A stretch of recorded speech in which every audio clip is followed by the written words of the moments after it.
ஸ்ரீமதே ராமானுஜாய நமஹ. இன்னைக்கு பிராமான்யவாதம் அப்படின்றத பத்தி பார்க்க போறோம்.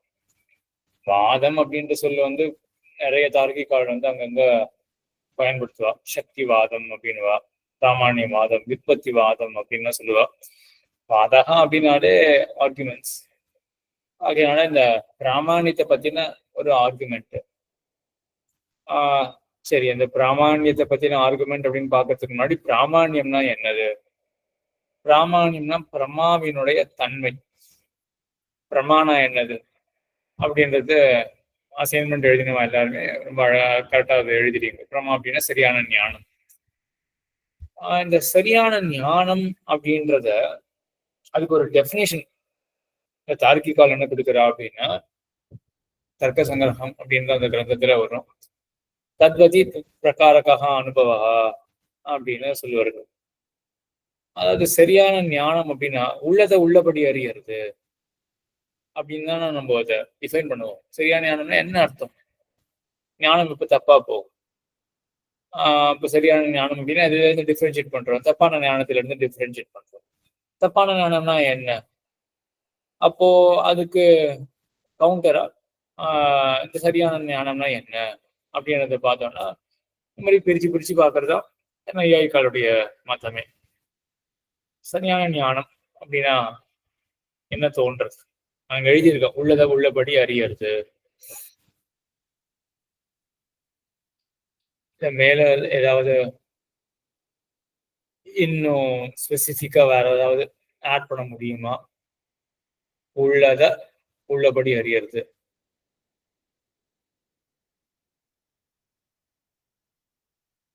குடம் இருக்கு, எதிரில் குடம் இருக்கு, குடத்தை தெரிஞ்சுக்கிறோம்.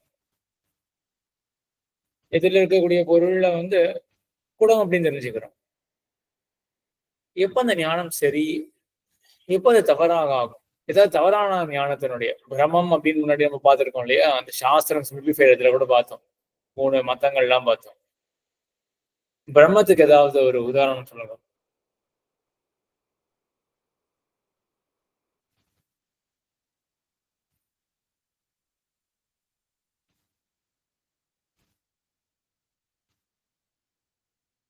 பேசுறது கேட்கலையா? கேக்குது சுவாமி. ஆனா பிரம்மத்துக்கு உதாரணம்னா பிரம்மம் தனிப்பட்ட ஒண்ணு, அத பாரு இன்னொன்னு கிடையாதுன்னு சொல்லும்போது அதுக்கு எப்படி? பிரம்மம் இல்ல, பிரம்மம் இல்ல, பிரமம். பிரமம் பிரமம்னா எதிர்க்க இருக்கிற கயரை பார்த்து பாம்பு அப்படின்னு அது ஒரு உதாரணம் இல்லையா? கிளிஞ்சலை பார்த்து வெள்ளி அப்படின்னு சொல்றது. சரி, கிளிஞ்சல் இருக்கு, வெள்ளி அப்படின்னு நினைக்கிறோம். சரியா? அப்போ இது பிரம்மம் அப்படின்னு சொல்றோம். கிளிஞ்சலை பார்த்து கிளிஞ்சல் நினைச்சிருந்தோம்னா இது பிரமா அப்படின்னு ஆயிருக்கும். இப்போ என்ன தன்மை? பிரம்மம் அப்படின்றது ஒரு ஞானம்.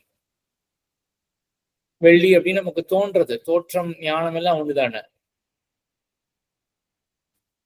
இங்க இன்னொருத்தருக்கு கிளிஞ்சலை பார்த்து கிளிஞ்சல் அப்படின்னே தோன்றது, அந்த தோற்றம் இருக்கு. கிளிஞ்சலை பார்த்து கிளிஞ்சல்னு தோணுச்சுன்னா அது உண்மையான ஞானம். அதனால அது பிரம்மம் கிடையாது, அது பிரமா. அது பிரமா. ஆனா ஒரு கிளிஞ்சலை பார்த்து ஒருத்தருக்கு வெள்ளின்னு தோணுச்சுன்னா அது சரியான ஞானம் இல்ல, அதனால அது பிரமா இல்ல, அதுக்கு பிரம்மம் அப்படின்னு ஒரு பேர் வச்சிருக்காங்க. சரி, சரி, இன்னும் கொஞ்சம் இது போட்டதானே உள்ளதை உள்ளபடி அறியறது. இதுல இருக்கிறது கிளிஞ்சல் தான், கிளிஞ்சலா தெரிஞ்சுனா அது சரி. இது இல்ல, வெள்ளி இல்ல. ஆனா நம்ம மதத்துல ரெண்டுமே பிரமாதானே. ஆமா, அது கரெக்ட், அது சரிதான். நம்மளுடைய மதத்துல விசிஷ்டாத்வைத ராமானுஜ சித்தாந்தத்துல ரெண்டுமே பிரமாதான். ஏன் யாருக்காவது ஞாபகம் இருக்கா ஏன் ரெண்டுமே பிரமாதான் அப்படின்னு?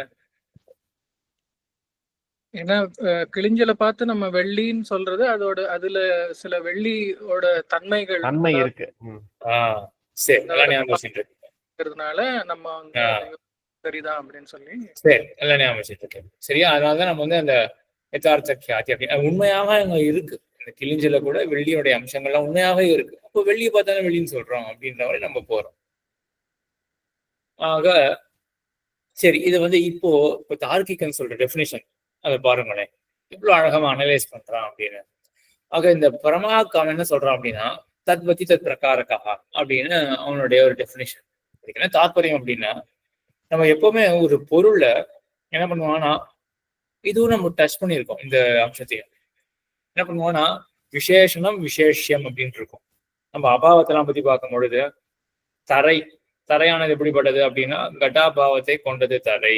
குடமின்மையை வெறிச்சொடியா இருக்கு இந்த தரை அப்படின்னும் பொழுது என்ன ஆகும், தரையானது விசேஷமா இருக்கு. இப்போ தரையும் ஒரு விதமா நம்ம அறிஞ்சுக்கிறோம்.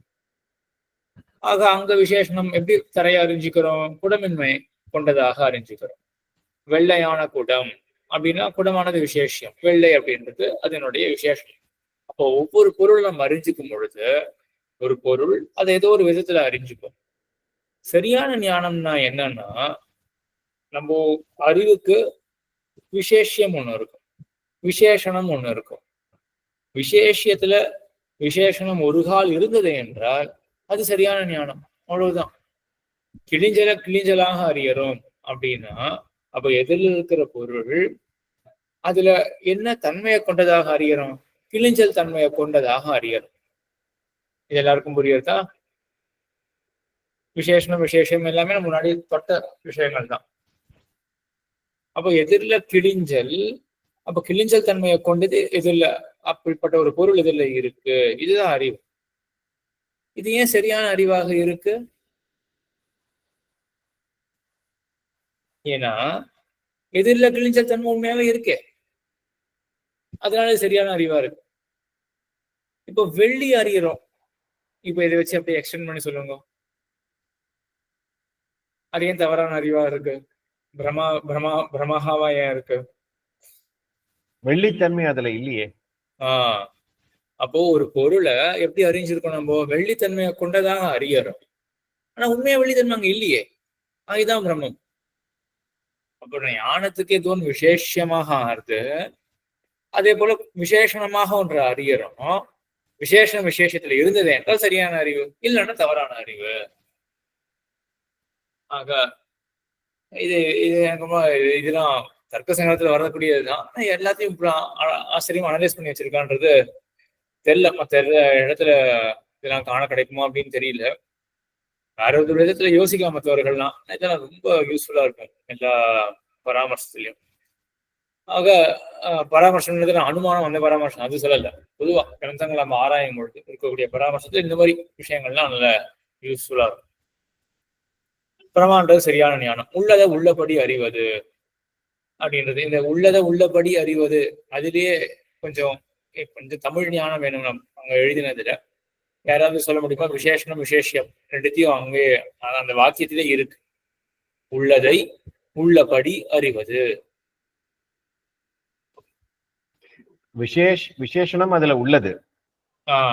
என்னது விசேஷனம்? அந்த விசேஷத்துல உள்ளது, அந்த பொருள்ல அந்த தன்மை இருக்கு.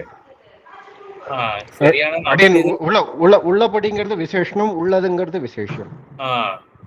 ஆமா, அதுதான் எதிர்பார்த்தேன். கோவிந்தன் சுவாமி அதான் சொல்ல வந்தீங்கன்னு நினைக்கிறேன்.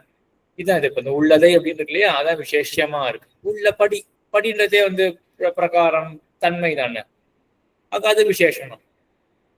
ஆக உள்ளதை உள்ளபடி அறிவது அப்படின்றதும் இதுதான் காட்டுறது. இந்த விசேஷம் விசேஷத்துல இருக்கு அப்படின்றத காட்டுறது.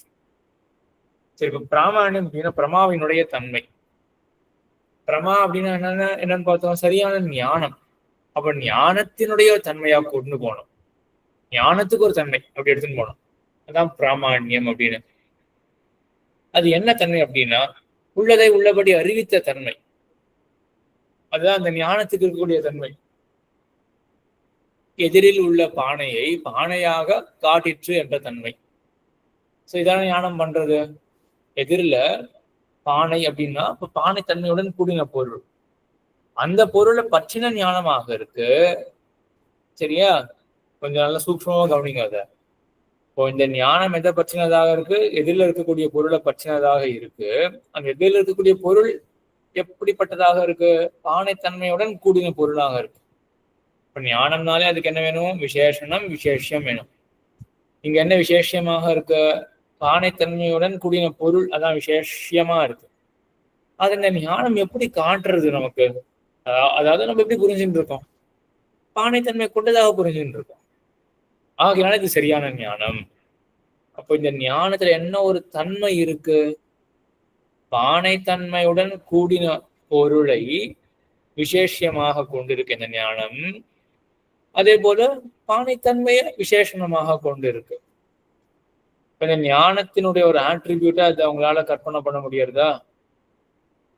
ஏன்னா ஞானம் அப்படின்னாலே நம்ம என்ன கேட்போம், நம்ம இதான் நிர்விசேஷ சின்மாத்திர வஸ்துவாதிகள் அப்படின்னு அத்வைதிகளை பத்தி முமுட்சுபடியில மாமுனிகளை சாதிக்கிறார். அவருடைய மதத்துல ஞானம் அப்படின்னு ஒண்ணும் கிடையாது, அவ்வளவுதான், ஞானம் முடிஞ்சு போச்சு, நிலவச்சின்ன ஞானம் அப்படின்னு சொல்லுவார்கள். இப்ப நம்மளுடைய மதத்தை அப்படி கிடையாது. ஞானம் அப்படின்னால என்ன வேணும், எதை பற்றி அப்படின்னு கேள்வி தன்னிடையே வரும். ஆக எதை பற்றி அப்படின்னு கேள்விதான் அந்த ஒரு ஆகாங்கையை சாட்டிஸ்ஃபை பண்ணக்கூடியது.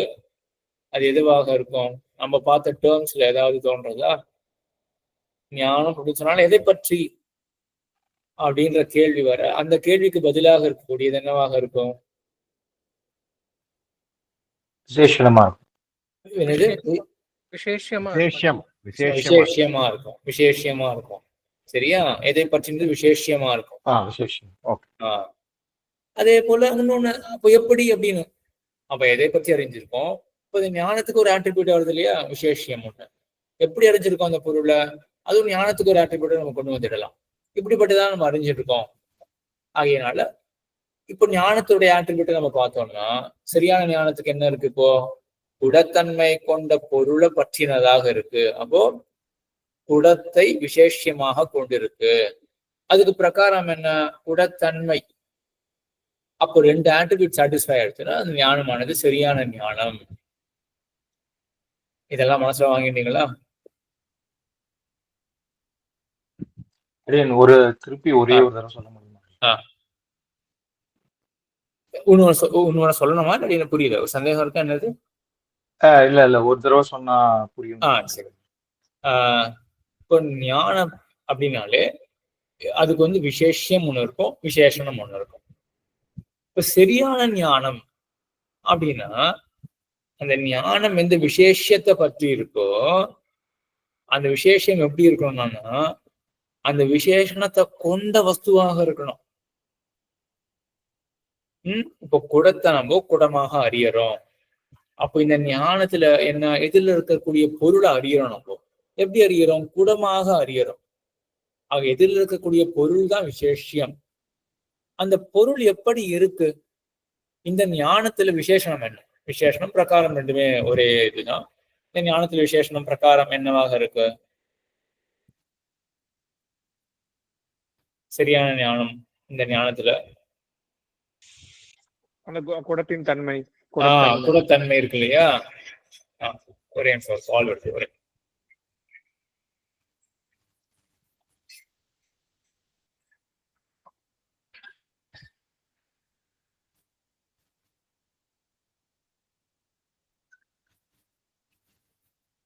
ஆக குடத்தன்மை தான் வந்து விசேஷணமா இருக்கு இந்த ஞானத்துல. இந்த ஞானத்தினுடைய விசேஷம் என்ன அப்படின்னா அந்த குடத்தன்மையை கொண்ட பொருளே விசேஷமாக இருக்கு. ஆகையான இந்த ஞானம் சரியான ஞானம். ஆக ஞானத்துக்கு விசேஷமாக என்ன இருக்கோ அதை கொண்டதையே விசேஷமாக இருந்ததுன்னா இந்த ஞானம், அப்படிப்பட்ட ஒரு ஞானம் இருந்தது என்றால் அந்த ஞானம் சரியான ஞானம். இப்போது வெத்திரேக்கத்துல பாருங்க, ஒரு கவுண்டரா பாருங்க, பிரம்மத்தை கொண்டு வந்தோம்னா யாராவது இதை எக்ஸ்டெண்ட் பண்ண முடியுமா? இப்ப சொன்னதா கிளிஞ்சல் வெள்ளி அதை எடுத்துக்கோங்க, இதை எக்ஸ்டெண்ட் பண்ணி ட்ரை பண்ண முடியுமா? அங்க இந்த தன்மை இல்லை அப்படின்னு கொண்டு வரணும். விசேஷத்துல இந்த விசேஷனம் இல்லை. இப்போ கிளிஞ்சலை வந்து வெள்ளின்னு தெரிஞ்சுக்கிட்டோம்னா கிளிஞ்சல்ல வெள்ளித்தன்மை இல்லை, சரியா? அதனால இல்லாத ஒரு விசேஷணத்தை தெரிஞ்சுக்கிட்டோம், அதனால அது பிரம்மம். ஆக இப்ப எல்லாமே என்ன பண்ணணும், அந்த ஞானத்துக்கு அந்த தன்மையை கொண்டு வந்துடும். ஆக முதல் ஞானம் குடத்தை குடமா தெரிஞ்சிடணும் இல்லையா? அப்போ என்ன ரெண்டு தன்மைகள் இருக்கு அந்த ஞானத்துக்கு? அந்த ஞானம்னாலே விசேஷம் விசேஷம். சரி, ரெண்டு தன்மை வேண்டாம், ஒரே தன்மையை சேர்த்து கூட சொல்லுங்களேன், உங்களுக்கு ஒன்றும் சிம்பிளா இருக்கும். ஒரே தன்மையா சேர்த்து சொல்லலாம்னா எப்படி சொல்லலாம்? அந்த ஞானத்துல என்ன எக்ஸாக்டா தன்மை இருந்தது? சரியான ஞானம், குடத்தை குடமாக தெரிஞ்சுக்கும் பொழுது விசேஷணத்தை கொண்ட விசேஷம். விசேஷணத்தை கொண்ட விசேஷத்தை பற்றினதாக இருந்தது அந்த ஞானம். சரியா? பிரம்மத்துல என்ன இல்ல, அங்க விசேஷணம் இல்லாத பொருளை பற்றின ஞானமாக இருந்தது. அது உண்மையாக விசேஷணம் இல்லை. அப்படி டிஃபைன் பண்றது சரியா சுவாமி? விசேஷணம் இல்லாத பொருளை அப்படின்னு பொதுவா சொல்றது சரியா இருக்குமா சுவாமி? சரி, அது இந்த கான்டெக்ஸ்டோட புரிஞ்சுக்கோங்க. விசேஷமா அந்த ஞானத்தினுடைய விசேஷம் அப்படின்னு ஏதோ ஒரு விசேஷம் இல்லை, அந்த ஞானத்துல விசேஷம் இருக்கும் இல்லையா? இல்ல, எந்த விசேஷணத்தை கொண்டதாக நாம் அறிந்தோமோ அந்த விசேஷனம் இல்லை. அது ரெண்டும் ஒண்ணு தானே. அந்த ஞானத்துக்கு விசேஷம்னா அதான் நான் மீன் பண்றேன். சரி சரி சரி சார். சரியா?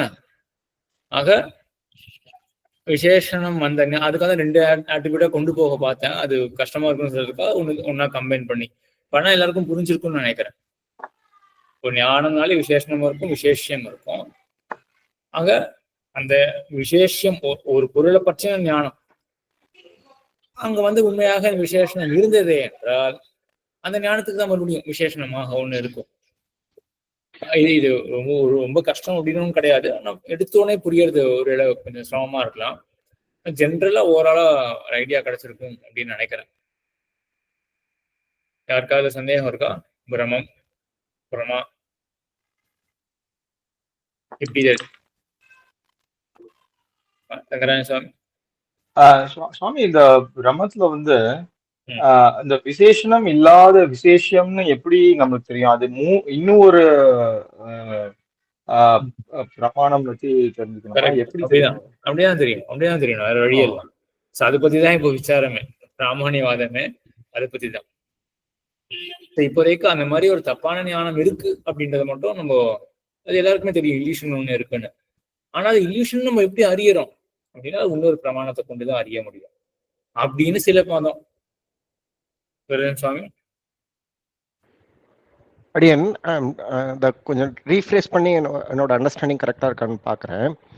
அதாவது உள்ளதை உள்ளபடி அறிவது, அந்த பிராமணியம்னு வரைச்சு உள்ளபடிய சரியா புரியலன்னா அது பிராமணியம் ஆகாது, பிரம்மையம் ஆயிடும் இல்லையா? சரி. ஆனா அப்படியா? அப்படி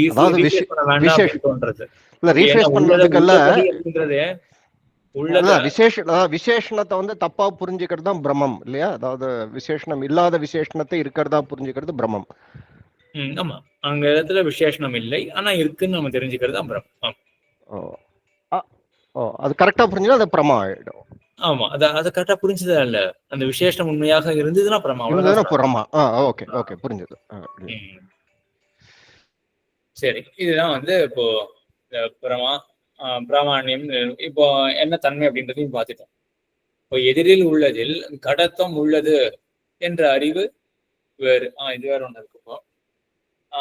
இப்போ இந்த இது எதிரில குடம் இருக்கு அப்படின்னு நம்ம தெரிஞ்சுக்கிறோம். இதுல எதை பத்தியில ஞானம்? இது எதிரில இருக்கக்கூடிய பொருளை பற்றின ஞானம். என்ன எவ்வாறு தெரிஞ்சுக்கிறோம் என்றால் குடத்தன்மையை கொண்டது எதிரில் இருக்கக்கூடிய பொருள் அப்படின்னு தெரிஞ்சுக்கிறோம்.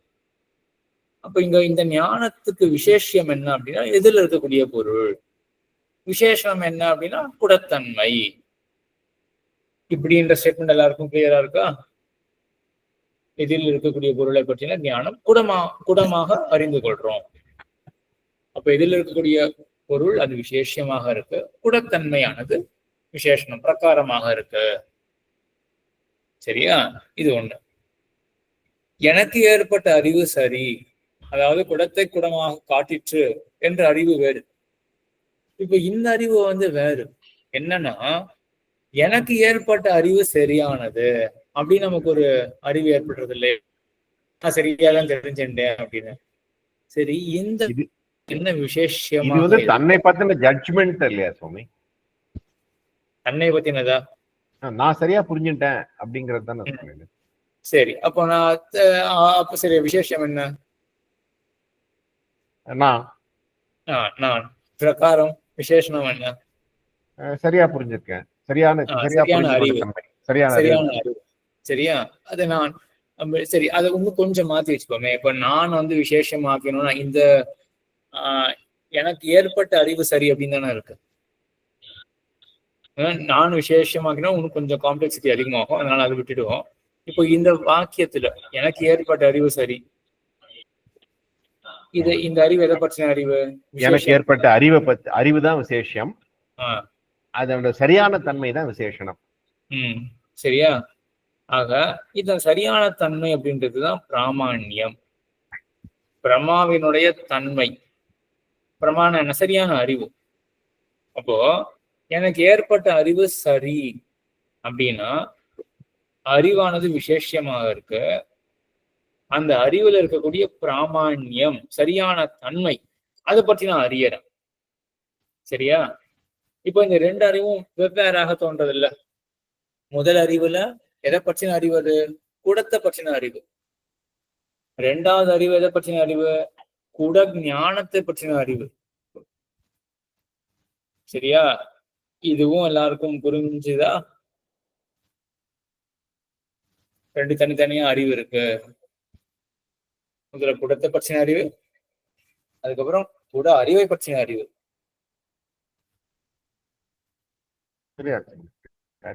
புரியுறது இல்லையா? யாருக்காவது சந்தேகம் இருக்கா அதுல? சுவாமி, ஞானம், ஞானத்தை பத்தின ஞானம் அப்படி வச்சுக்கணும் இல்லையா? அவ்வளவுதான். சரியா? ஞானம், ஞானத்தை பற்றின ஞானம். ஆனா முதல் ஞானம் அப்படின்னா அங்கேயும் வந்து ஒரு கேள்வி வரும், எதை பற்றின ஞானம் அப்படி நம்ம சொல்லல இல்லையா? அங்க நம்ம சேர்த்துக்கணும், குடத்தை பற்றின ஞானம் அப்படின்னு சேர்த்துக்கலாம். குடத்தை பற்றின ஞானம் முதல் அறிவு. இரண்டாவது ஞானத்தை பற்றின ஞானம். என்ன ஞானம்னா குட ஞானத்தை பற்றின ஞானம். சரியா? ரெண்டு ஞானம். சரி, இதெல்லாம் வந்து ஒரு சுவாமி, இப்ப எனக்கு ஏற்பட்ட அறிவு தவறு அப்படின்னு வந்ததுன்னா அது பிரம்மமா சுவாமி? சரி, எனக்கு ஏற்பட்ட அறிவு தவறான அறிவு அப்படின்றது பிரம்மமா? அதுவும் பிரம்மமா? அது ரொம்ப குழப்பம். நிஜமாவே தவறான அறிவு ஏற்பட்டிருந்தா அது பிரம்மம் கிடையாது, அதுதான் சரியான அறிவு. சரியா? அப்ப அது சரியா என்ன ஆயிடும்? சித்ரா மாமி? சுவாமி புரியல சுவாமி. அதாவது இப்போ நீங்க என்ன கேட்டீங்கன்னா, எனக்கு ஏற்பட்ட அறிவானது தவறு அப்படின்ற நமக்கு ஞானம் வந்ததுன்னு வச்சுக்கோமே, அந்த ஞானமே பிரம்மம் கிடையாது. ஏன்னா அந்த ஞானம் சரியான ஞானம். புரியுது சுவாமி. புரியுது இல்லையா? தெரிஞ்சது எது பிரம்மம் அப்படின்னா அந்த வாக்கியத்திலே இருக்கே, எனக்கு ஏற்பட்ட அறிவு தவறு அப்படின்னா எது பிரம்மம்? முன் ஏற்பட்ட ஞானம். சரியா? ஆக எனக்கு இல்யூஷன் ஏற்பட்டிருக்கு அப்படின்னா நான் இல்யூஷன் எதை சொல்றேன்? முன்னாடி ஏற்பட்ட ஞானத்தை தான் இல்யூஷன் அப்படின்னு சொல்றேன்.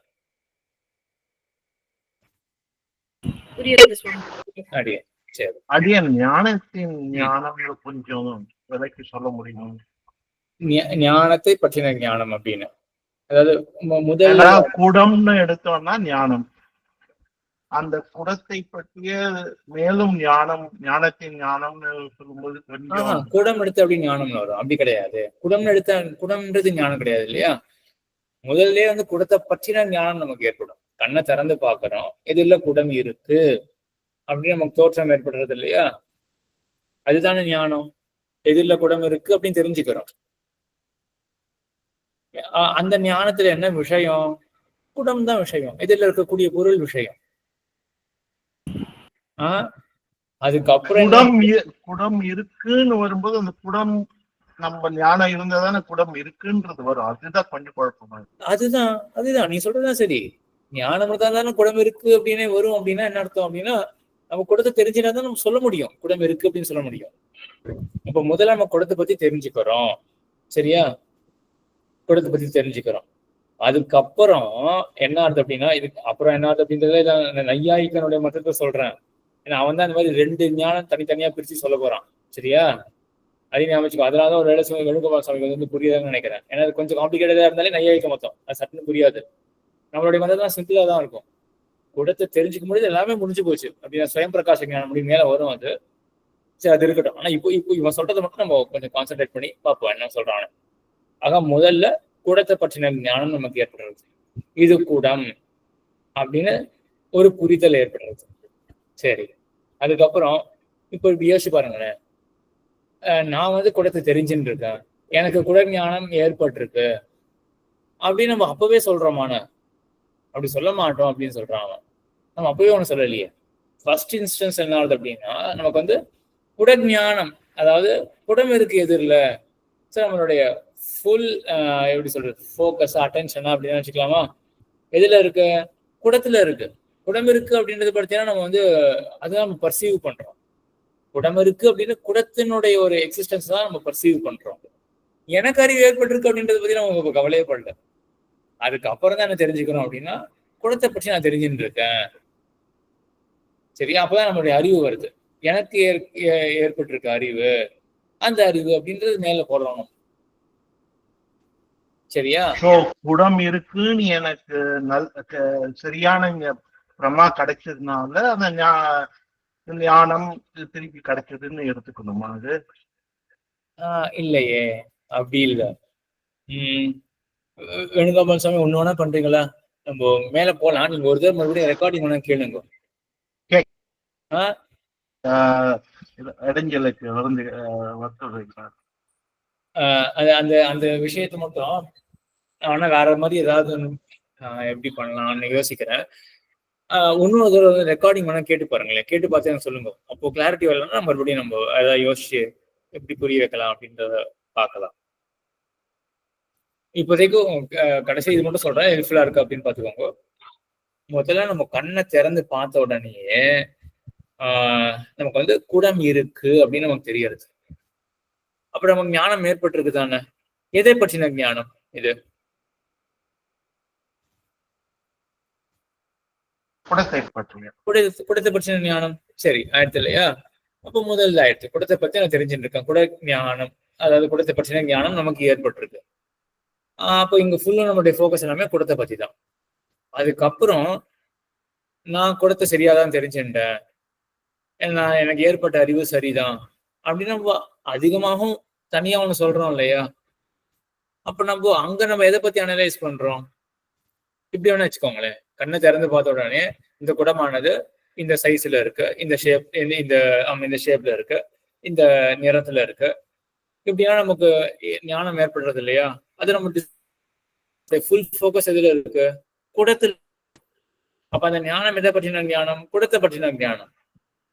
அதே போல நம்ம இன்னொரு கிட்ட இதுவும் சொல்லுவோம் இல்லையா, நான் குடத்தை பத்தி தெரிஞ்சுட்டேனே, அது சரியா தெரிஞ்சுட்டேன் அப்படின்னு சொல்லுவாங்கல்ல. அப்ப நம்ம ஃபோக்கஸ் எதுல இருக்கு? அந்த ஞானத்துல இருக்கு. என்னுடைய அறிவு, எனக்கு ஏற்பட்ட அறிவானது அந்த குடத்தை பத்தி எல்லாமே சரியா தெரிஞ்சுட்டேன், அந்த ஷேப்பை கரெக்டா தெரிஞ்சுட்டேன், கலர் கரெக்டா தெரிஞ்சுட்டேன் அப்படின்னு கூட சொல்லுவோம் இல்லையா? அப்ப நம்ம எதை அனலைஸ் பண்றோம்? அப்ப நம்ம ஞானம் எதை பற்றினதா இருக்கு? என்ன தோன்றது? இருப்பதை சரியாக அறிந்து கொண்டவை. அப்ப அந்த அறிந்து கொண்ட அந்த தன்மை இருக்கு இல்லையா? அப்ப அந்த அறிவை பற்றினதாக இருக்கு. எனக்கு குடத்தை பத்தின அறிவு ஏற்பட்டதோ அது சரியான அறிவு அப்படின்னு அதை பத்தி நான் அனலைஸ் பண்றேன், அதை ஃபோக்கஸ் பண்ணி நான் தெரிஞ்சுக்கிறேன்.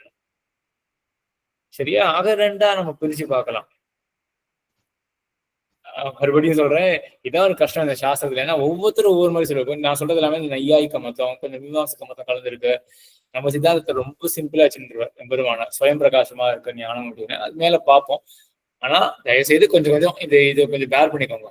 நிறைய பட்சங்கள் வரும். முடிஞ்ச வரைக்கும் எல்லாத்தையும் கொஞ்சம் பிரிச்சு தெரிஞ்சுக்கிறது நல்லது. இப்போதைக்கு 2 ஞானம் அப்படின்றத மட்டும் மனசுல வச்சுக்கோங்க. சரியா? இப்ப ஞானம், அப்புறம் ஞானத்தின் ஞானம். முதல்ல என்ன ஆகுது? அறிவு ஏற்படுறது. முதல்ல ஏற்பட்ட அறிவை அதுக்கப்புறம் அறியறோம். முதல்ல அறிவு ஏற்பட்டுறது, அதுக்கப்புறம் ஏற்பட்ட அறிவை அறியறோம். எப்படி வச்சுப்போமே, இப்போ இந்த நையாயிக்கனுடைய மதத்துல எப்படின்னா, உடம்புல சந்தனம் பூசுறோம் அப்படின்னு வச்சுக்கோங்க. நம்ம குளிர்ச்சியால ஆத்மாவுக்கு என்ன ஆகும்னா சுக்கம்ன்றது ஏற்பட்டுடும். சரியா? அதுக்கப்புறம் சுக்கத்தை தெரிஞ்சுப்பான அவன் முதல்ல சுக்கம்னு ஆத்மாவுக்கு ஏற்பட்டுட்டோம், அதுக்கப்புறம் எனக்கு சுகம் ஏற்பட்டிருக்கு அப்படின்னு அடுத்து தெரிஞ்சுப்பான். அதே போலதான் முதல்ல அறிவு ஏற்பட்டுடும், அதுக்கப்புறம் எனக்கு அறிவு ஏற்பட்டிருக்கு அப்படின்றது தெரிஞ்சுப்பான். சரியா? இதுதான் நையாயிக்க மதம். சில மீமாம்சக மதமும் இதே போலதான். ஆக 2 ஸ்டெப்பை நம்ம அதை பார்க்கணும். சரி, இப்ப அறிவு ஏற்பட்ட பிறகு தனியே அறிவை அறிந்தால் ஞானம் பரப்பிரகாசியம். சரியா? இதுதான் மத்த மதங்கள். சில மீமாம்சக மதம், நையாயிக மதம் எப்படிப்பட்டது அப்படின்னா, ஞானம் வந்து பரப்பிரகாசியம். இதை வந்து நம்ம இந்த ஒளி விளக்கு அதை வச்சுதான் நம்ம உபன்யாசத்துல கேள்விப்பட்டிருப்போம். சுப்பிரகாசம் அப்படின்றது பரப்பிரகாசம், பரப்பிரகாஷ் பரஹா பரையன பிரகாஷா எஸ்ய அப்படி வச்சுக்கலாம். இல்லாட்டி பரப்பிரகாசம், பரையன பிரகாசியம். மற்றொன்றாலே தெரிவிக்கப்படுறது பரப்பிரகாசியம். பிரகாசியம் அப்படின்னா பிரகாசத்துக்கு உள்ளானது, பிரகாசிக்கப்படுவது பிரகாசியம். மற்றொன்றாலே பிரகாசிக்கப்படுவது அதுதான் பரப்பிரகாசியம். ஸோ இந்த மாதிரி வேர்ட்ஸுக்கு தான் கிளாசரி வேணும்னு நினைக்கிறேன். இது மாதிரிலாம் வந்து எப்படி ரொம்ப வேகமா சொல்லிட்டு போயிடுறேன். இதை பிரிச்சு சொன்னா இப்போ சுலபமா இருக்கும்னு நினைக்கிறேன். பரப்பிரகாசியம் அப்படின்னா பிரகாசம்னா பிரகாசிக்கப்படுவது. ஆக பிரகாசிக்கப்படுவது எதுனால அப்படின்னா மற்றொன்னாலே, மற்றொரு பொருளாலே பிரகாசிக்கப்படுவது எதுவோ அதுதான் பரப்பிரகாசியம். ஏதாவது உதாரணம் சொல்றதா? லோகத்துல பரப்பிரகாசியமா என்ன இருக்கும்? மற்றொன்றாலே பிரகாசிக்கப்படுறது. ஒரு பொருளை பார்க்கறதுக்கு விளக்க பயன்படுத்துறோம். இருட்டான வரையில ஒரு பொருளை பார்க்கறதுக்கு விளக்க பயன்படுத்துறோம். எது பரப்பிரகாசியம்? அந்த பொருளை பார்க்கறது வந்து நம்ம அந்த பொருள் அந்த பொருள், அவ்வளவுதான். எக்ஸாக்டா சொல்லணும். அந்த பொருள் அதான் பரப்பிரகாசியம். மற்றொன்றாலே பிரகாசிக்கப்படுவது பரப்பிரகாசியம் அப்படின்னா இது அந்த பானையோ ஏதோ ஒரு பொருள், இது வந்து ஒளிவிடாதோ, எது இலிமினஸா இருக்காதோ, அது எல்லாமே பரப்பிரகாசியம் அப்படி நோக்கத்துல பார்க்கணும் இல்லையா? சரி. அதே போலதான் இப்ப என்ன இருக்கு? ஞானம் இருக்கு, ஞானம் இருக்கு, குடம் இருக்கு, இருட்டு அறையில குடம் இருக்கு, இருக்குன்னு உடனே தெரிஞ்சிருது நம்மளுக்கு. விளக்கு போட்டாதானே தெரியறது. அதே போல ஆத்மால கண்ணை திறக்கிறான், ஆத்மாவில ஞானம் ஏற்பட்டுருது இவனுக்கு. ஏன் பிரத்யக்ஷம்னா என்ன? கண்ணுக்கும் அந்த பொருளுக்கும் தொடர்பு ஏற்படணும், அதான் பிரத்யக்ஷம் அப்படின்னு அதுதான் பிரத்யக்ஷத்துக்கு காரணம் அப்படின்னு பார்த்தோம் இல்லையா? ஆக கண்ணுக்கும் பொருளுக்கும் தொடர்பு ஏற்பட்ட உடனே ஆத்மாவில அப்படின்னு ஞானம் ஏற்பட்டுடும், சடன் ஞானம் ஏற்பட்டுடும். ஆனா ஞானம் ஏற்பட்டிருக்குன்றது தெரியாதே. குடம் இருக்கிறது போலதான், விளக்கு இருக்கிற வரையிலும் இல்லாத வரையிலும் நமக்கு குடம் கண்ணுக்கு புலப்படாது. அதனால ஞானம் வந்து இப்படிப்பட்ட ஒரு மத்தத்துல பரப்பிரகாசியம், மத்தொன்றாலே பிரகாசிக்கப்பட வேண்டும். எந்த ஞானமானது? குடத்தை பற்றின ஞானமானது. சரியா? அப்படி இல்லைன்னா சில பேர் சொல்றா, நம்மளும் கூட எல்லா வேதாந்திகளும் எல்லாரும் என்ன சொல்றா அப்படின்னா ஞானம் வந்து ஸ்வயம் பிரகாசம். இது கூட நம்ம அனைவரும் உபன்யாசத்தை கேள்விப்பட்டிருக்கோம். என்ன அர்த்தம் அதுக்கு? தானே பிரகாசிக்கும். இதுக்கு என்ன உதாரணம்? விளக்கு. விளக்கு இப்ப விளக்கு வந்து என்ன பண்ணும்? அது தெரிஞ்சுக்கிறதுக்கு ஒரு விளக்கு வேணாங்க. ஆக எனக்கு குடம் இருக்கு அப்படின்னு நான் சொல்லணும் அப்படின்னா எனக்கு என்ன வேணும்? நான் குடத்தை தெரிஞ்சுட்டு இருக்கணும். குடம் இருக்கு அப்படின்னு எப்ப சொல்ல முடியும்? கண்ணை திறந்து குடம் இருக்கு அப்படின்னு பார்த்தாதான் குடம் இருக்கு அப்படின்றத சொல்ல முடியும். நான் குடல் ஞானம் இருந்தாதான் தெரிய வரும். ஆனா நான் குடத்தை அறிந்தேன், என் குட அறிவு ஏற்பட்டுருது அப்படின்னு ஞானம் ஏற்பட்டுருது. ஆனா அது இருட்டறையில் இருக்கிற குடம் போல இருக்கு. உன்னொரு ஞானம் வந்தாதான் எனக்கு ஏற்பட்ட ஞானத்தையும் நான் ரியலைஸ் பண்ண முடியும். அப்படிலாம் கிடையாது. இப்படி வச்சுக்கோங்களேன், எதிரில் வந்து குடம் இருக்கு, எப்படி ரியலைஸ் பண்ணுவோம் அப்படின்னா அது ரியலைசேஷன், குடம் இருக்கு அப்படின்றதுனாலே ரியலைசேஷன் வரணும் அப்படின்னு அவசியம் கிடையாது. ஆனா ஞானம் இருக்கு, ஆனா அதை ரியலைஸே பண்ணல அப்படின்னு யாருமே சொல்ல முடியாது. யாருமே சொல்ல முடியாதுன்னா இந்த சுயம் பிரகாசம் அப்படின்னு சொல்றவர்கள், அந்த வாதிகள், அவர்கள் யாருமே இந்த மாதிரி சொல்ல மாட்டார்கள். இப்ப வாசி புரியுறதா? விஷயம் இருக்கு ஆனா நான் ரியலைஸ் பண்ணல அப்படின்னா அந்த விஷயமானது பரப்பிரகாஷம். இருக்கிறது எக்ஸிஸ்டன்ஸ் தனி, ரியலைசேஷன் தனி. அதான் சொல்லுவார்கள் சத்பாவகா பிரகாஷகா. அது இருப்பு இருக்கு ஆனா பிரகாசிக்கல அப்படின்னா அது பரப்பிரகாசியம். இருந்தாலே கண்டிப்பா பிரகாசிக்கும். அது இருக்கு நான் ரியலைஸே பண்ணல அப்படின்னு சொல்லவே முடியாது. அப்படின்னு இருந்ததுன்னா அதுதான் ஸ்வயம் பிரகாஷம். இருந்தாலே கண்டிப்பா பிரகாசிக்கும். சரியா? இந்த மாதிரி 2 மதங்கள் இருக்கு, பரப்பிரகாசம் ஸ்வயம் பிரகாசம் அப்படின்னு. சரியா? இப்ப பிரபாகரன் என்ன சொல்றான் அப்படின்னா ஞானம் வந்து ஸ்வயம் பிரகாசம். இப்ப ஞானம் உண்டாகும் போது என்ன ஆகுதுன்னா அது அறியப்படும். யாரும் கை தூக்கினால நான் ஸ்கிரீனை பார்க்கலாம். ரங்கநாத சுவாமி. சுவாமி, இந்த நையாயிகனோட மதத்துல ஃபர்ஸ்ட் குடத்தை பற்றின ஞானம் அது வந்து பரப்பிரகாசம். ஆனா குடத்தை பற்றின ஞானத்தை பற்றின ஞானம் அதுவும் பரப்பிரகாசம். சரி, நல்ல கேள்வி. அப்ப என்ன ஆகும்? அப்போ இல்ல என்ன அந்த ஆகும்? மாதிரி போனா எல்லா ஞானத்துக்கும் ஒண்ணு ஆட் பண்ணிட்டே போக வேண்டும். சரியா? அதனால என்ன சொல்லுவாங்கன்னா, அந்த 2வது ஞானம் வந்து அணு விவசாயம். சரியா? அது வந்து பரப்பிரகாசம் அப்படின்னு அவங்க ஒத்துக்கல. சுவாமி இந்த கேள்வி பதில் ரெண்டுமே புரியல சுவாமி. இந்த முதல் ஞானம் இருக்கு இல்லையா, இப்ப குட நையாய்க்கனுடைய மத்தது என்ன அர்த்தம், நம்ம கண்ணை திறந்து பாக்குறோம், குடத்தை பற்றின ஞானம் நமக்கு ஏற்பட்டுருச்சு. ஆத்மால குட ஞானம் அப்படின்னு ஒண்ணு ஏற்பட்டிருக்கு. எல்லாராலையும் இதை அந்த கன்சீவ் பண்ண முடியறதா எப்படி அப்படின்னு இப்படியான யோசிச்சு பாருங்களேன். ஒரு குடம் இருக்கு, அதுக்கு புதுசா ஒரு பெயிண்ட் வரா மாதிரி, அந்த மாதிரி யோசிச்சு பாருங்க. ஆத்மா இருக்கு, கண்ணை திறந்து பார்த்த உடனே ஆத்மால டப்புன்னு ஒரு புது ஒரு லேயர் ஃபார்ம் ஆகுது. சரியா? என்ன லேயர் அப்படின்னா ஞானம் அப்படின்னு ஒரு லேயர் ஃபார்ம் ஆகுது. அப்படி வச்சுக்கோங்க. ஏன்னா ஞானம் அப்படின்றது ஆத்மாவுக்கு ஒரு குணம் இல்லையா, ஆக குடத்தை பற்றின ஞானம் அப்படின்றது ஃபார்ம் ஆயிடுச்சு இல்லையா, வந்துருச்சு. ஆனா ஞானம் ஏற்பட்டிருக்கு அப்படின்றது தெரிய வரல. அதுக்கு இன்னொரு ஞானம் ஏற்படுறது ஆத்மாவுக்கு. என்ன ஏற்படுறது அப்படின்னா, நான் குடத்தை பத்தி தெரிஞ்சுட்டேன் அப்படின்னு. அப்போ இன்னொரு ஞானம் ஏற்படுமா? நான் குடத்தை பத்தி தெரிஞ்சுட்டேன் அப்படின்றத நான் தெரிஞ்சுட்டேன் அப்படின்னு, அவர் குடத்தை பத்தி தெரிஞ்சுட்டேன்றதை நான் தெரிஞ்சுட்டேன் அப்படின்னு போயிட்டே இருக்குமான்னு அப்படின்னா அந்த மாதிரி கிடையாது. அந்த 2வது அணு விவசாயம்ன்றது வந்து அதோட இருந்து வரலாம். குடத்தை பத்தியே நான் தெரிஞ்சுட்டேன் அப்படின்னு. ஆக அதோட அந்த அணு விவசாயம் வந்து எப்படின்னு வச்சுப்போமே, அது வந்து பரப்பிரகாசமா சுயம் பிரகாசமா அப்படின்னு வேண்டாம். அந்த ஞானத்தை பத்தி இன்னொரு ஞானம் உண்டாகாதா அப்படி மட்டும்தான். அதை பத்தினா வந்து நம்ம ஒரு ஞானத்தை நம்ம கண்டிப்பா உண்டாக்கிக்கணும் அப்படின்னு நமக்கு இருந்ததுன்னா நம்ம மேல உண்டாக்கி கொண்டே போகலாம். எவ்வளவு முடியுமோ உண்டாக்கி கொண்டே போகலாம். நான் குடத்தை பத்தி தெரிஞ்சுட்டேன்றது நான் தெரிஞ்சுட்டேன் அப்படின்னு தான் நான் தெரிஞ்சுட்டேன் அப்படின்னு தெரிஞ்சுட்டேன் எவ்வளவு யோசிக்க முடியுமோ அவ்வளவு யோசிக்கலாம். சரியா? ஆனா அது வந்து கண்டிப்பா ஏற்படும் அப்படின்னு ஆயிடுச்சுன்னா அனவஸ்தை அப்படின்னு போகும். இல்ல எனக்கு ஏதோ இதெல்லாம் ரொம்ப டீப்பா பண்ண ரொம்ப காம்ப்ளெக்ஸ் ஆயிடும்னு தோன்றது. இத வந்து ஒரு கேள்வி சுவாமி. இப்போ குடத்தை பத்தி தெரிஞ்சுட்டேன் அப்படின்ற சென்டென்ஸே வந்து இப்போ இங்க ஒரு குடம் இருக்குன்னு தெரிஞ்சுக்கிட்டேன் அதுவா, இல்ல குடம்னா என்ன அதை தெரிஞ்சுக்கிட்டேன் அதுவா சுவாமி? இங்க அங்க அந்த மாதிரி எதுவுமே கிடையாது. இப்போ நம்ம எடுத்துப்போமே, நம்மளுடைய மதத்துல சிம்பிள் மதத்துல கண்ணை திறந்து பார்த்தோம்னா நம்ம என்ன தெரிஞ்சுக்கிறோம், இந்த இடத்துல குடம் இருக்கு அப்படின்னு தெரிஞ்சுக்கிறோம் இல்லையா? அந்த ஞானத்துல கொண்டு வந்துடும். அந்த குடத்துக்கு அதான் விசேஷம். இந்த இது பீடத்தில் இவ்வாறு அப்படின்னு எல்லாமே குடத்துக்கு விசேஷம். அப்படிப்பட்ட குடத்தை நம்ம தெரிஞ்சுக்கிறோம். ஒரு சிம்பிள் ஞானம் அவ்வளவுதான். சரியா? இப்படிப்பட்ட ஞானம் எனக்கு ஏற்பட்டிருக்கு அப்படின்றது அடுத்த ஞானம். அது மட்டும் பார்க்கணும். சரியா? சோ நம்மளுடைய மதத்துல நம்ம வந்து எந்த ஒரு சிம்பிள் ஒரு ஞானம் சொன்னோமோ அதோட நம்ம நின்றுடுவோம். அவ்வளவுதான். கண்ணை திறந்து பார்த்தா நமக்கு என்ன தோணும்?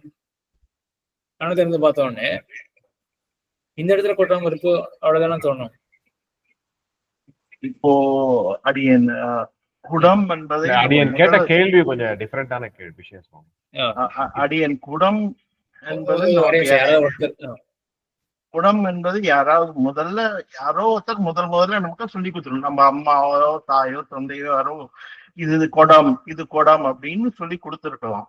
ஒரு நிறைய கோயவன் பக்கத்துல கூட்டின்னு போய் இது நிறைய அந்த வழிக்கு போகாதீங்க. அது முன்னாடி நம்ம இது பார்த்துட்டோம். சரியா? இந்த சொல்லுக்கு வந்து இப்போதைக்கு அவ்வளவு ஃபோக்கஸ் கொடுக்காது. அது இப்போ குழந்தை கூட அதுக்கு அந்த எதிர்க்க பொருளுக்கு வந்து குடம்னு பெயர் தெரியாம போனா கூட அதுக்கு ஏதாவது ஒரு ஞானம் ஏற்படாதான்னு அந்த குழந்தைக்கு. ஸோ இது இந்த சொல்லுல வந்து ஒரு முக்கியத்துவம் கிடையாது. இந்த சொல்லெல்லாம் எதுக்காக அப்படின்னா அந்த ஞானத்தை டிஸ்கிரைப் பண்றதுக்காக தானே ஒழிய அதுக்கு மேற்பட இந்த சொற்களை இங்க கொண்டு வர வேண்டாம். நான் சொல்றது புரியாதா? அந்த குழந்தை கூட என்ன அதுக்கு குடம் அப்படின்றத சொல்லி அதை கேள்விப்பட்டிருக்காது. அம்மா யாரும் சொல்லி கொடுத்துருக்க மாட்டா. ஆனா கூட அதுக்கு உண்மை ஞானம் ஏற்படாதானே? எதுல ஒரு பொருள் இப்படிப்பட்டதாக இருக்கு அப்படின்றது ஞானம் அதுக்கு ஏற்படாதானே? சோ அந்த குடத்தை பத்தி தெரிஞ்சுட்டு இருக்கு அப்படின்றது நம்மளோட டிஸ்கிரிப்ஷன், அவ்வளவுதான். சரியா? சுதர்சன் சாமி அடியன் முதல்ல ஏற்பட்ட ஞானம் இருக்குல்ல, அத குடத்தை பத்தின ஞானம், அது வந்து சுயம் பிரகாசமா? அந்த ஞானத்தை பத்தின ஞானம் தான் பரப்பிரகாசம் அப்படி வச்சுக்கணுமா? அதை விட ரிவர்ஸ் சொல்லணும். முதல்ல ஏற்பட்டதுதான் வந்து பரப்பிரகாசம். ஏன்னா ரியலைஸ் பண்ணலையா நமக்கு ஆத்மாவோட ஒரு லேயரா ஒரு ஞானம் வந்தாச்சு, ஓ வந்தாச்சுன்னு ஒரு ரியலைசேஷனே இல்லையே. ஓ சரி. அதனால என்ன ஆகும்னா ரெண்டாவது ஞானம் என்ன பண்றது அப்படின்னா அந்த ஞானத்தை பத்தி நமக்கு அறிவிக்கிறது, உனக்கு ஞானம் ஏற்பட்டிருக்கு அப்படின்னு. சரியா? அந்த ஞானம் முதல் ஞானம் வந்து பரப்பிரகாசம், ரெண்டாவது ஞானம் வந்து ஸ்வயம் பிரகாசம் அப்படின்ற மாதிரி நான் சொன்னேன். எனக்கு இப்போ யோசனையா இருக்கு, நையாயிக்காரன் வந்து அப்படி சொல்றானா, அதை வந்து ஒரு ஸ்வயம் பிரகாசம் அப்படின்னு அவன் ஆக்சுவலா சொல்லணும்னு அவசியம் கிடையாது. அவன் என்ன பண்ணலாம் அப்படின்னா ரெண்டாவது ஞானத்தை பற்றின மூணாவது ஞானம்ன்றது கொண்டு போக வேண்டாம் அப்படின்னு சொன்னாலே உனக்கு போதும். சரியா? இது வந்து புரியல அப்படின்னா கூட பரவாயில்ல. சரியா? ஏன்னா அதுக்கு அனுவஸ்தா அப்படின்னு ஒரு தோஷத்துக்கு போகும், அது கொஞ்சம் காம்ப்ளிகேட்டடா இருக்கும். ரெண்டாவது ஞானம் வந்து பரப்பிரகாசமோ சுயம் பிரகாசமோ அந்த விசாரம் வேண்டாம். ரெண்டாவது ஞானத்தை பற்றின மூணாவது ஞானம் இருந்தாதான் நமக்கு அந்த ஒரு விசாரம் அனுவஸ்தா போயிடுமா போயிடாதா அப்படின்னு. சரியா? முதல் ஞானம் பரப்பிரகாசம், அதுக்கு சந்தேகமே கிடையாது. கோவிந்தன் சுவாமி, இது எனக்கு புரிஞ்சிருக்கிற விஷயம் விதம் சரியான்னு தெரிஞ்சுக்கிறதுக்காக நான் இன்னொரு எக்ஸாம்பிள் ட்ரை பண்றேன். இப்போ எனக்கு வந்து டிஃபரன்சியேஷனே தெரியாது, நான் இப்பதான் டிஃபரன்சியேஷன் முதல்ல சொல்லி தரேன். அப்ப டிஃபரன்சியேஷன் எப்படி பண்றதுன்னு நான் தெரிஞ்சுக்கிறேன், அது ஒரு லெவல். நாளைக்கு என்கிட்ட யாராவது கேட்கறாங்க, உங்களுக்கு டிஃபரன்சியேஷன் தெரியுமாப்பா கேட்கறாங்க, தெரியும் அப்படின்னு சொல்றேன். அப்ப என்ன அர்த்தம், நான் டிஃபரன்சியேஷன் தெரிஞ்சுக்கிட்டேன், அது ரெண்டாவது லெவல் ஞானம். இது இது இது சரியா சொன்ன? மறுபடியும் டிஃபரன்சியேஷனே தெரியாது, இன்னைக்கு டிஃபரன்சியேஷன் சொல்லி கொடுத்தாங்க. அப்ப சொல்லி கொடுத்த உடனே நான் டிஃபரன்சியேஷன் எப்படி பண்றதுன்னு தெரிஞ்சுட்டேன். இது ஃபர்ஸ்ட் லெவல் ஞானம். நாளைக்கு என்கிட்ட யாராவது கேக்குறாங்க, நீ டிஃபரன்சியேஷன் தெரியுமா உனக்கு அப்படின்னு கேக்குறாங்க, எனக்கு தெரியும் டிஃபரன்சியேஷன் அப்படின்னு நான் சொல்றேன். அப்போ டிஃபரன்சியேஷன் தெரிஞ்சுக்கிட்டேன் அப்படின்றத நான் தெரிஞ்சுக்கிட்டேன். ஆமா, இப்படி வச்சுப்போமே. இப்போ ஒருத்தர் கேட்டிருக்காரு இல்லையா, டிஃபரன்சியேஷன் தெரியுமா அப்படின்னு கேட்டு எனக்கு தெரியும் அப்படின்னு பதில் சொல்லணும்னா அப்ப என்ன தெரிஞ்சுட்டு இருக்கணும் நம்ம? எப்ப நம்ம அந்த மாதிரி சொல்ல முடியும் அப்படின்றது தெரிஞ்சிருக்கணும். அவ்வளவுதான். சரியா? சரி, கிட்டத்தட்ட அதான் வரும். ஆனா ரிவர்ஸ்ல பார்த்தா கூட சரியாதான் வரும். அப்ப எப்போ வந்து ஒருத்தர் கிட்ட எனக்கு இது தெரியும் அப்படின்னு எப்ப சொல்லுவோம் அப்படின்னா எனக்கு அது தெரிஞ்சதுன்றது நான் தெரிஞ்சுட்டாதான் சொல்ல முடியும். சரியா? சரிதான். இந்த எக்ஸாம்பிள்ல டிஃபரன்சியேஷன் தெரியும்னு அவருக்கு தெரியும்ன்றத மத்தவங்க ஒப்புக்கொண்டாதான் அவருக்கு தெரியும். அது இல்லையே, அப்படி வராது, அப்படி தேவையில்லையே. அவர் செய்யறது சரியா தவறான்றது இன்னொருத்தர் அது சொல்லணும் இல்ல, டிஃபரன்சியேஷன் வரும்போது. அது ஒரு தனி விஷயம் இல்லையா? அவர் அது அந்த ட்ரஸ்ட்ல போயிடும். அதெல்லாம் அது வந்து வேற மாதிரி ஆயிடும் இல்லையா? அந்த ஞானம் ஏற்பட்ட ஞானம் அது சரியா தவறா அப்படின்னு அதனுடைய பிராமாணியத்துல விசாரம், அதுக்கு பற்றி நம்ம மேல பார்க்க போறோம். ஆனா அதுக்கு முன்னாடி என்ன பார்க்கணும் அப்படின்னா ஞானம் ஏற்பட்டிருக்கு, ஞானம் ஏற்பட்டிருக்குன்ற ரியலைசேஷன். எப்படின்னா வச்சுப்போமே, இந்த உயர்நலம் நான் இப்போ 2 வாரம் முன்னாடி சொன்னேன், முன்னாடி கூட 10 பேருக்கு மற்ற இதில் கேட்டிருக்கலாம். இப்போ ஆழ்வார்க்கு என்ன ஆச்சுன்னா, ஆழ்வார்க்கு வந்து மயரோர மதியெல்லாம் மறுபடியும் அப்படின்னு பெருமாள் வந்து அருள் பண்ணிட்டார். அது ஆழ்வார்க்கே தெரியாம இருக்குது அப்படின்னு வச்சுக்கோங்க. ஆழ்வார் சொல்லியிருப்பாரா மயரோர மதியம் மறுபடியும் அப்படின்னு சொல்லியிருப்பாரா? அவங்களுக்கு தான் அருள் ஆயிடுச்சு, அவ்வளவுதான். அது மட்டும் ஒரு ரியலைஸ் பண்ணிருக்க மாட்டார் ஆழ்வார். ஆனா ஆழ்வார் வந்து மயர்வர மதியானம் மறுபடியும் அப்படின்னு சொல்றாருன்னா என்ன பண்றாரு, என்ன தெரிஞ்சுட்டு இருக்காரு ஆழ்வார்? தனக்கு அந்த ஞானம் ஏற்பட்டிருக்குன்னு ரியலைசேஷன் இருந்தா தானே சொல்லவே முடியும். அது ஒரு உதாரணமா வச்சுக்கோங்க. பெருமாள் அருள் பண்ணிட்டார் ஆழ்வாருக்கு, ஞானம் வந்துருச்சு. ஆனா யாராவது பக்கத்துல இருக்கான்னு இல்லை, ஆழ்வாரே திருவாய்மொழி பாடும் பொழுது அவர் ரியலைஸே பண்ணணும்னு வச்சுப்போமே, அவர் மயர் வர மதியானம் மறுபடியும் அப்படின்னு சொல்லியிருக்க மாட்டார். சரியா? அப்ப ஞானமும் ஏற்பட்டிருக்கு ஆழ்வாருக்கு, அந்த ரியலைசேஷனும் ஏற்பட்டிருக்கு. தன்னடக்கத்தினால இருக்க முடியாதா? அது இல்லையே. இல்ல, அது கொஞ்சம் பொருத்தமா. தன்னடக்கமா இல்ல, தன்னடக்கத்துல என்ன இருக்கணும்? அது கொஞ்சம் பொருத்தமா இல்லையா சாமி? இல்ல, இது எல்லாருக்கும் முடிஞ்சுதான் இந்த மயரோர மதியானம் மறுபடியும் அப்படின்றது நல்ல ஒரு எக்ஸாம்பிளா தோன்றது. சரியான உதாரணம் தான், இல்லைன்னு சொல்லல. ஒரு பூர்வபக்ஷி மாதிரி எனக்கு ஒரு யோசனைன்னு வச்சுங்களேன். ஆழ்வார் தன்னை பத்தி குறைவா சொல்ல நிறைவா தானே சொல்றாரு. அங்க தன்னடக்கமே இல்ல. ஆழ்வார் வந்து ரொம்ப ஒரு போஸ்ட்ஃபுல்லா தான் பண்றாரு. எனக்கு எல்லாமே தெரியும் அப்படின்னு சொல்லிக்கிறாரு ஆழ்வார். இல்ல, அது பெருமாள் கொடுத்ததுன்னு சொல்ல வராம சொல்றாருன்னு. இல்லையே சாமி, அது சரிப்படல. சரி, நம்ம மேல போவோம். ஆக இது வந்து அந்த பரப்பிரகாசம் சுயம் பிரகாசம் அப்படின்னு 2 இருக்கு. அப்புறம் சுயம் பிரகாசம் இது பிராபாகரனுடைய மதம் என்ன அப்படின்னா, ஞானம் வந்து ஏற்படும் பொழுதே ஞானம் இருக்கு ஆனா நான் ரியலைஸ் பண்ணல அப்படின்லாம் கிடையாது. ஞானம் ஏற்பட்டாலே கண்டிப்பா நம்ம ரியலைஸ் பண்ணிடுவோம் அப்படின்னு. இப்போ பாட்டர் இருக்கா, குமார் இல்ல பட்டர் அப்படின்னு. அவர் என்ன சொல்றாரு அப்படின்னா, ஞாததா சொல்லணுமா? சரி, இது இன்னொரு கேள்வி. நிறுத்திடுவோம். இது இன்னொரு கேள்வி. நம்ம வந்து ராமானுஜ மதம் தான் சரின்னு பரிபூர்ணமா நம்புறோம். அப்ப அதை மட்டும் படிச்சுட்டு போலாமே, ஏன் அதுக்கு மாற்றா உள்ள இன்னொரு விஷயத்தெல்லாம் படிக்க வேண்டிய அவசியம் என்ன? சுவாமி, அடியேனும் அதேதான் நினைச்சுக்கிறேன் சுவாமி. ஏன்னா மத்ததெல்லாம் படிச்சா ஒரே குழப்பமா வருது. இத ஒண்டி தெரிஞ்சுன்னா நல்லா இருக்குமோன்னு தோணுது சாமி. அடியேன் சமிச்சுக்கணும். சரி, ஆனா மத்தவங்கள பழைய ஞாததா அப்படின்றதுலாம் நேர ஸ்ரீபாஷத்திலே வருது. ஆரம்ப ஜிக்ஞாசாதிகரன் ஆரம்பத்திலேயே அத்வைத வாயிலாக வருது. மகா பூர்வபக்ஷம் அப்படின்னு ஒரு கட்டம் வரும் ஸ்ரீபாஷத்துல. அது என்ன பண்றது, இப்ப எல்லாருக்குமே வந்து சில பேருக்கு அடியன் இதை லாங் பேக் கேட்கும் போது சொன்னேன், இது இந்த ஃபவுண்டேஷன் இருந்தாதான் மேல நம்மளது படிக்கிறது கொஞ்சம் சௌரியமா இருக்கும் அப்படின்னு சொன்ன மாதிரிதான் இருந்தது. ஏன்னா இதெல்லாம் படிச்சு கொஞ்சம் தெரிஞ்சுட்டாதான் எதை வந்து ராமானுஜர் வந்து கண்டிக்கிறான்றது அட்லீஸ்ட் தெரிஞ்சுக்கணும் இல்லையா? அதே கொஞ்சம் யோசிச்சு பாருங்களேன். சரி, நான் ஒண்ணு பண்றேன். இப்போதைக்கு நான் இன்னைக்கு இது போதும், நான் ரெக்கார்டிங் ஸ்டாப் பண்றேன். அந்த விஷயத்துல எனக்கு கொஞ்சம் நான் சொல்றேன். ஸ்ரீமதி ராமானுஜாயனம்.